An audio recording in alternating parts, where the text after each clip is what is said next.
Praise lord. దేవుని నామానికి మహిమ కలుగును గాక. చేరికూడిన అందరికి కూడా దేవుని నామం పేరిట వందనాలు. మరి ఈ దినము దేవుడు అనుగ్రహించిన కొలది దేవుని మాటలు కొన్ని విషయాలు మనము చూసుకుంటూ ముందుకు వెళ్దాము. జ్ఞాపకం చేసుకుంటూ ముందుకు వెళ్దాము. మనం క్రైస్తవులుగా ఎక్కువగా మనం పిలువబడేటటువంటి పేరు బయట మనకు అన్యులు లేదా ఇతరులు మనల్ని క్రైస్తవులుగా పిలుస్తూ ఉంటారు. కానీ మనం పిలుచుకునే పేరేంటంటే విశ్వాసులు. సో విశ్వాసిగా నువ్వు, విశ్వాసిగా మీరు, విశ్వాసులుగా సంఘము అని మనము పిలుచుకున్నటువంటి పేర్లు విశ్వాసులము. మన విశ్వాస జీవితంలో కొన్ని విషయాలు మనం కాపాడుకోవాల్సిన విషయాలు కొన్ని ఉన్నాయి. అవి ఖచ్చితంగా మనం కాపాడుకుంటూ ముందుకు వెళ్తా ఉన్నప్పుడు మన విశ్వాస జీవితం అనేది చాలా సాఫీగా ముందుకు నడుస్తూ ఉంటుంది. విశ్వాస జీవితం సాఫీగా నడుస్తూ ఉంటుంది అనే విషయాన్ని మనము గమనించవచ్చు. అనేక విషయాలు ఉన్నాయి, కానీ మన సమయాన్ని బట్టి మనము కొన్ని విషయాలు చూసుకుంటూ మరి ఉదయకాలంలో ముందుకు వెళ్దాము. మరి మొట్టమొదటిగా మనము అనేక ప్రార్థనలు చేస్తూ వస్తూ ఉన్నాం ప్రతిదినము ఉదయకాలము, అలాగే సమయం దొరికినప్పుడల్లా, అలాగే మనము సమయం ఏర్పరచుకుంటూ దేవుడు మనకు సమయాన్ని అనుగ్రహించిన కొలది ఈ ఉదయకాలము, అలాగే ఎవరి సమయాలను బట్టి వాళ్ళు మరి ప్రార్థనలు చేస్తూ వస్తూ ఉన్నాం. మరి మనం చేస్తున్నటువంటి ప్రతి ప్రార్థన విన్నపాలు దేవుడు వింటానే వస్తా ఉన్నాడు. ఆయన వింటా ఉన్నాడన్న నిశ్చయత మనకు ఉండాలి. అయినా మన యొక్క ప్రార్థన విన్నపాలు వినడానికి, మరి ఆయన విని వాటిని మన పట్ల జరిగించడానికి మనం కొన్ని కాపాడుకుంటూ రావాల్సిన అవసరత ఉంది. వాటిలో మనం కొన్ని చూసుకుందాము. మరి మొట్టమొదటి ద్వితీయోపదేశ కాండము 4వ అధ్యాయము 7 నుంచి 9 వరకు మనం చూసుకున్నట్లయితే, 7 నుంచి 9 వరకు సమయం దృష్టిలో పెట్టుకొని నేనే చదువుతాను. ద్వితీయోపదేశ కాండము 4వ అధ్యాయము 7 నుంచి 9 వరకు మనం చదువుకున్నాము. ఇది మెయిన్ మూలవాక్యము. నాకు ఎలయనగా మనము ఆయనకు మొర్ర పెట్టినప్పుడల్లా మన దేవుడైన యెహోవా మనకు సమీపముగా ఉన్నట్లు, మరి ఏ గొప్ప జనమునకు ఏ దేవుడు సమీపంగా ఉన్నాడు. చాలా గొప్ప వాక్యం ఇది. మన క్రైస్తవులకు ఆదరణ కలిగించే వాక్యము. అన్యజనులకు, అలాగే వారికి లేని ఆ యొక్క నిరీక్షణ, మరి విశ్వాసులైన మనకు కలిగించే నిరీక్షణ ఈ వాక్యం మనకిస్తా ఉంటుంది. మరొక్కసారి ఆ వాక్యం చదువుదామా? 7వ వచనము 4వ అధ్యాయము ద్వితీయోపదేశ కాండము. ఏలయనగా మనము ఆయనకు మొర్ర పెట్టినప్పుడల్లా మన దేవుడైన యెహోవా మనకు సమీపముగా ఉన్నట్లు, మరి ఏ గొప్ప జనమునకు ఏ దేవుడు సమీపంగా ఉన్నాడు. దేవుని నామానికి మహిమ కలుగును గాక. అంత గొప్ప దేవుణ్ణి మనం కలిగి ఉంటా ఉన్నాము. అలాగే మరి 8వ వచనం చూసినట్లయితే, మరియు నేడు నేను మీకు అప్పగించుచున్న ఈ ధర్మశాస్త్రం అంతటిలో ఉన్న కట్టడలను, నీతి విధులను గల గొప్ప జనము ఏది. అంత మాత్రమే కాదు, కానీ మనము మరి మన చేతిలో దేవుడు మనకు పెట్టినటువంటి ఈ యొక్క, మరి దేవుడు మనకు అప్పగిస్తున్నటువంటి ఈ గొప్ప ధర్మశాస్త్రము, అందులో ఉన్నటువంటి కట్టడలు, అలాగే నీతి వీధులు. ఇప్పుడు మనం చూసుకున్నట్లయితే ప్రేమ లేఖ, దేవుని యొద్ద నుంచి మనకు వచ్చినటువంటి ప్రేమ లేఖ అనేటువంటి ఈ యొక్క గ్రంథంలో ఉన్న ప్రతి విషయము కలిగినటువంటి జనము ఏది.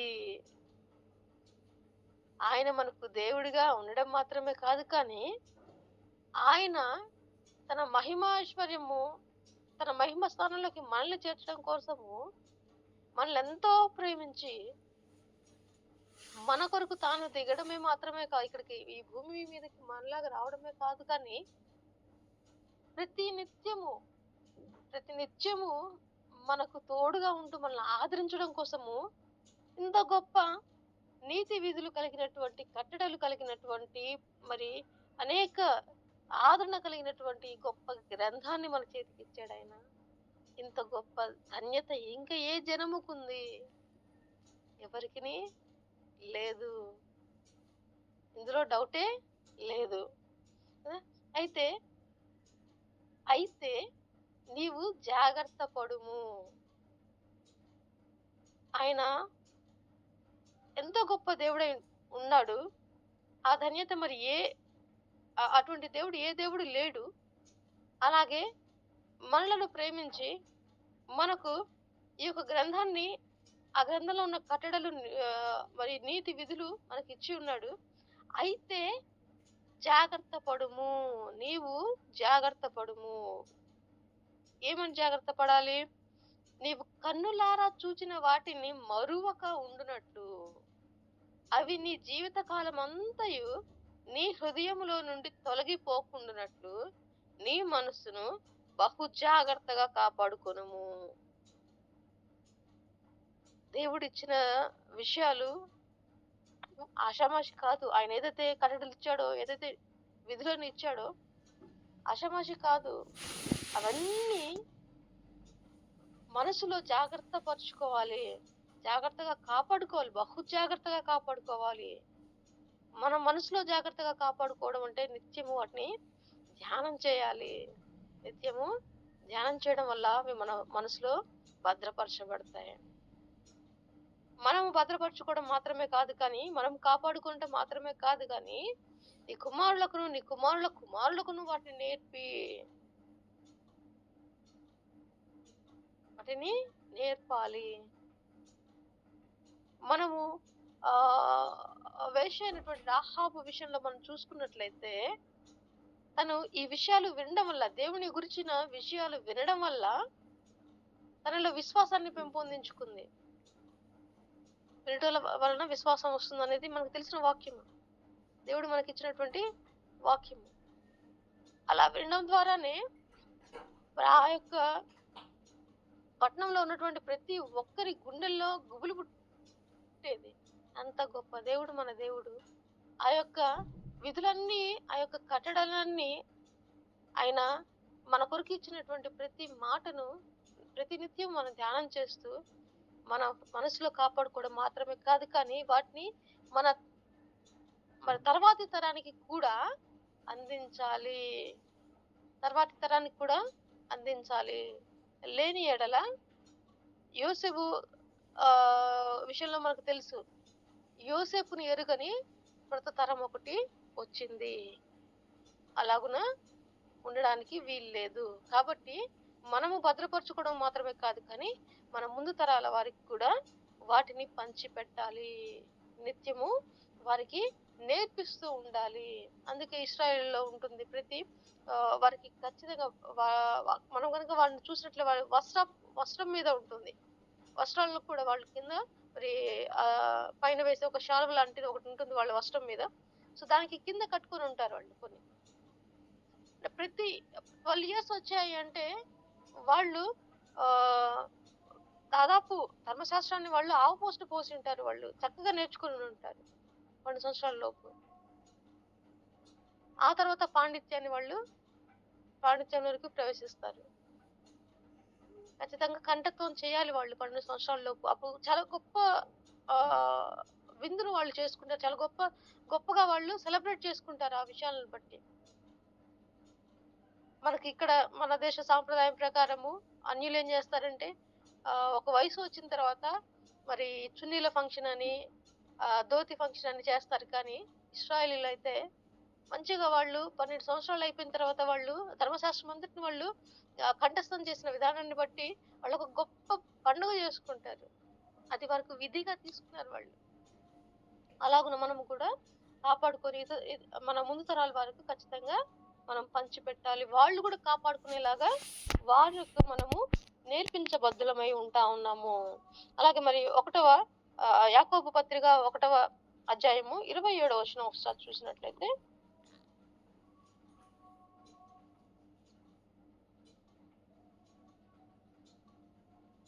యాకోబు పత్రిక 1వ అధ్యాయము 27వ వచనం చూసినట్లయితే అక్కడ మనకు చివరగా చదువుతా ఉన్నాను. చివరి 3 లైన్‌లు. ఇహలోక మాలిన్యము తన కంటకుండా తనను తాను కాపాడుకొనుటయే తండ్రి అయిన దేవుని ఎదుట, మళ్ళా పైకొస్తా ఉన్నాను. తండ్రి అయిన దేవుని ఎదుట పవిత్రమును నిష్కళంకమునైన భక్తి. తండ్రి అయిన దేవుని ఎదుట, మరలా మొదటి నుంచి వరుసగా మరలా చదువుతా ఉన్నాను. తండ్రి అయిన దేవుని ఎదుట పవిత్రమును నిష్కళంకమును అయిన భక్తి ఏదనగా దిక్కులేని పిల్లలను, విధవరాండ్లను వారి ఇబ్బందిలో పరామర్శించుటయు, ఇహలోక మాలిన్యము తన కంటకుండా తనను తాను కాపాడుకొనుటయే. దేవుని ఎదుట పవిత్రమైన నిష్కళంకమైన భక్తి ఏదనగా, ఇహలోక మాలిన్యము అంటే మన అంశం కొలది నేను ఇది చదువుతా ఉన్నాను. ఇహలోక మాలిన్యము తనకు అంటకుండా తనను తను కాపాడుకొనుటయే. ఇహలోక మాలిన్యము తనకు తాను అంటకుండా కాపాడుకోవాలంటే తనలో ఖచ్చితంగా దేవుడి వాక్యం ఉండాలి. వాక్యం ఉన్నప్పుడు, దేవుడు మనకిచ్చిన కట్టడలు మన హృదయంలో భద్రపరుచుకున్నప్పుడు, ఆయన విధులను మనం నిర్వర్తిస్తా ఉన్నప్పుడు, ఆ భయం అనేది మనలో ఉన్నప్పుడు, అలాగే దేవుడి మీద ప్రేమ అనేది మనకు వస్తూ ఉంటుంది, గౌరవం పెరుగుతూ ఉంటుంది. వాటి ద్వారా మనం ఏం చేస్తామంటే మన జీవితాలను మనం కట్టుకుంటాము. ఇహలోక మాలిన్యము అంటకుండా దేవుని ఎదుట మనము నిష్కళంకమైన భక్తి కలిగి ఉండే ఆ యొక్క జీవితాన్ని, అలాగున ఈ వాక్యం మనకు సహాయపడుతూ ఉంటుంది. కాబట్టి మన హృదయాల్లో భద్రపరుచుకోవాలి. వాటిని అనుదినం మనము ప్రాక్టీస్ లో ఉంచాలి. మనం మాత్రమే కాదు, మన ముందు తరాలకు కూడా అది నేర్పించాలి. ఆ తర్వాత మన తర్వాత తరాలకు కూడా అవి నేర్పించాలి. ఆ తర్వాత మరి 1వ తెస్సలోనికీయులకు రాసిన 1వ పత్రిక 4వ అధ్యాయము 5వ వచనం మనం చూసినట్లయితే, తెస్సలోనికీయులకు రాసిన 1వ పత్రిక 4వ అధ్యాయము 5వ వచనం మనం చూసినట్లయితే, మీలో ప్రతి వాడును దేవుని ఎరగని అన్యజనుల వలె కామాభిలాష యందు కాక పరిశుద్ధత యందును ఘనత యందును తన తన తన ఘటమును ఆ ఎట్లు కాపాడుకొనవలెనో అది ఎరిగి ఉండుటయే దేవుని చిత్తము. ఏం కాపాడుకోవాలి ఇక్కడ? పరిశుద్ధత. మళ్ళా చదువుతా ఉన్నాను. మీలో ప్రతి వాడును దేవుని ఎరుగని అన్యజనుల వలె కాక, అన్యజనుల వలె కామాభిలాష యందు కాక. అన్యజనులు కామాభిలాష ఎవరికి ఉంటుంది? అన్యజనులకు ఉంటుంది. కాబట్టి అలాగున అన్యజనుల వలె కాక పరిశుద్ధత యందును ఘనత యందును తన తన ఘటమును ఎట్లు కాపాడుకొనవలెనో అది ఎరిగి ఉండుటయే దేవుని చిత్తము. అది దేవుని చిత్తము. పరిశుద్ధతను కాపాడుకుంటా. అది ఎలా కాపాడుకోవాలి అంటే, దేవుని వాక్యము మన హృదయంలో భద్రపరుచుకొని మనం నిత్యము మనము ఆ విధులను నిర్వర్తిస్తా ఉన్నప్పుడు, మనం ప్రాక్టీస్ లో పెట్టినప్పుడు దేవుని వాక్యం మనల్ని సరిచేస్తుంది. అది మనలను పరిశుద్ధపరుస్తుంది. మనలను పరిశుద్ధంగా ఉంచుకోవడానికి దేవుని వాక్యం మనకు సహాయపడుతుంది. అదే దేవుని చిత్తము. అదే దేవుని చిత్తం అవుతా ఉంది. అలాగే మరి ఎఫెసీయులకు రాసినటువంటి పత్రిక, ఎఫెసీ పత్రిక 4వ అధ్యాయము 1వ వచనం చూసినట్లయితే, 4:1 చూసినట్లయితే, ఎఫెసీయులకు రాసిన పత్రిక 4:1 చూసినట్లయితే, అక్కడ కాబట్టి మీరు సమాధానమును బంధము చేత ఆత్మ కలిగించు ఐక్యతను కాపాడుకొనుట యందు శ్రద్ధ కలిగిన వారై ప్రేమతో ఒకరినొకడు సహించుచు. ఏం కాపాడుకోవాలి ఇక్కడ? సమాధానమును బంధము చేత ఆత్మ కలిగించు ఐక్యము, ఆత్మీయ ఐక్యత. సమాధానము అనే బంధము చేత ఆత్మీయ ఐక్యత కలిగిన వారమై ఉండాలి. ఆత్మీయ ఐక్యతను సమాధానమను బంధము చేత ఆత్మ కలిగించు ఐక్యమును మనము కాపాడుకోవాలి. ఆత్మీయ ఐక్యతను మనము కాపాడుకోవాలి. తద్వారా మనకు సమాధానం కలుగుతూ ఉంటుంది.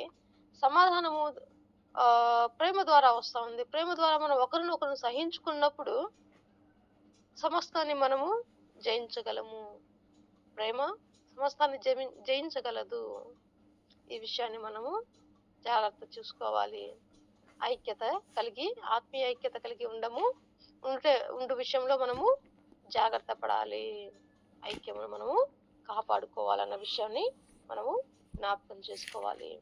ఆ తర్వాత మరి సామెతల గ్రంథము 13వ అధ్యాయము 13వ వచనాన్ని కూడా ఒకసారి మనం చూద్దాము. సామెతల గ్రంథము 13వ అధ్యాయము 13వ వచనం కూడా ఒకసారి మనం చూసినట్లయితే అక్కడ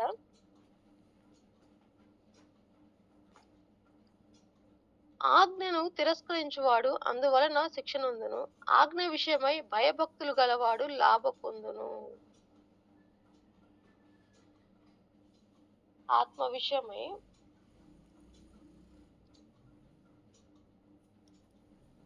ఆ భయభక్తులు గలవాడు లాభ పొందును. ఆత్మ విషయమై భయభక్తులు గలవాడు లాభ పొందును. సో మనము ఆత్మ విషయమై ఐక్యత, సమాధానమైన ఐక్యత కలిగి ఉండు విషయంలో మనం కాపాడుకోవాలి. ఆ యొక్క మరి ఆజ్ఞ విషయమై మనము భయభక్తులు గలవాడు లాభ పొందును. అలాగను మనము భయభక్తులు కలిగి ఉండటం మనకు లాభము. అదే విషయంలో ఆజ్ఞ విషయమై. సో ప్రతి ఆజ్ఞల విషయమై మనం ఏం చేయాలంటే చాలా జాగ్రత్తగా భయభక్తులు కలిగి ఉండడం అనేది మనకు లాభాన్ని తెచ్చి పెడుతుంది. ఆజ్ఞను తిరస్కరిస్తే శిక్షణ వస్తుంది. 13వ అధ్యాయం మనకు అదే చెప్తా ఉంది. ఆజ్ఞను తిరస్కరించువాడు అందువలన శిక్ష నొందును. ఆజ్ఞ విషయమై భయభక్తులు గలవాడు లాభము పొందును. అట్లానే 13వ అధ్యాయము 3వ వచనం మనం చూసినట్లయితే ఆ తర్వాత మనము మన నోటిని కూడా కాపాడుకోవాలి. 13వ అధ్యాయము 3వ వచనం చూసినట్లయితే తన నోరు కాచుకున్నవాడు తన్ను కాపాడుకొనును. ఊరు కనుక మాట్లాడేవాడు తనకు నాశనము తెచ్చుకొనును. తన నోరు కాచుకున్నవాడు తన్ను కాపాడుకొనును. అలాగే ఇదే సామెతల గ్రంథము 21వ అధ్యాయము 23వ వచనంలో చూసుకుంటే అక్కడ కూడా చక్కని మాట మనకు ఉంటుంది. 21వ సామెతల గ్రంథం 21వ అధ్యాయము 23వ వచనం కూడా నోటిని నాలుకను భద్రము చేసుకున్నవాడు శ్రమల నుండి తన ప్రాణమును కాపాడుకొనును. నోటిని భద్రము చేసుకున్నవాడు, నోటిని అలాగే నాలుకను భద్రము చేసుకున్నవాడు ఏం కాపాడుకుంటాడు? శ్రమల నుండి తన ప్రాణమును కాపాడుకొనును. శ్రమల నుండి తన ప్రాణాన్ని కాపాడుకొనును. నోటిని నాలుకను భద్రం చేసుకోగలిగితే శ్రమల నుంచి తప్పించబడతాడు. అలాగే 2వ తిమోతి 4:7 మనం చూసినట్లయితే 2వ తిమోతి 4:7 తిమోతికి రాసినటువంటి 2వ పత్రిక 4వ అధ్యాయము 7వ వచనం మనం చూడగలిగితే మంచి పోరాటము పోరాడి తిని నా పరుగు కడముట్టించి తిని విశ్వాసము కాపాడుకుంటుని.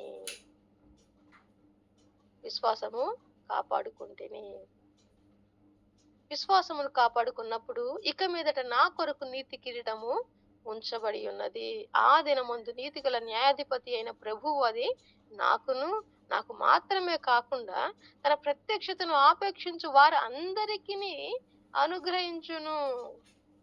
నాకు మాత్రమే కాదు, దాని కొరకు ఎవరైతే మరి ఆపేక్షించుతున్నారో వారందరికీ కూడా ఆ సమయమందు తన ప్రత్యక్షతను దేవుడు అనుగ్రహించును. ఈ విషయాలను మనము జ్ఞాపకం చేసుకోవాలి. ఆయన కట్టడల్లో మనము అవి నేర్చుకుంటూ మరి నిత్యము ధ్యానం చేసుకుంటూ మన హృదయాల్లో వాటిని భద్రపరుచుకుంటూ వాటిని కాపాడుకోవాలి. భద్రపరుచుకుంటూ మరి మనం భద్రపరచుకోవడం మాత్రమే కాదు కానీ, మనం ధ్యానం చేయడం మాత్రమే కాదు కానీ, మన తర్వాతి తరాలకు కూడా వాటిని నేర్పించాలి.